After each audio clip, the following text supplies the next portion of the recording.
I have finished the Ironskull's Boyz bases and all. To be honest with you, I'm absolutely wrapped with how these figures have come out.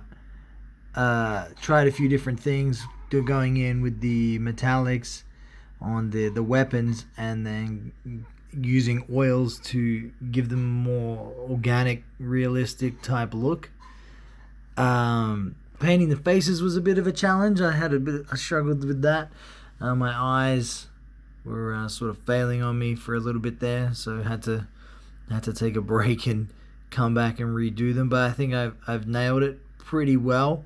I've come a very long way since the first figure that I painted, and now these guys being the most recent addition to my oil painting journey, and I'm extremely proud of my effort and the results that I've gotten in such a short period of time of doing it. So I'm so happy with that.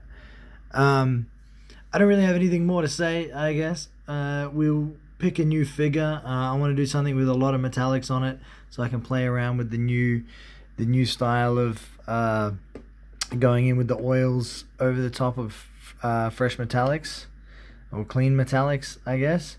And I'd also like to mess about with just like, metallics coming through like painted armor, which is something that I could have done here, but I didn't want to try and do too many new things at once. I want to just enjoy the process of learning how to do this, and see where it ends up. So thanks for joining me on this bit of oil painting odyssey so far. I appreciate you. Thanks for sticking around, and I'll see you guys and girls later. Bye.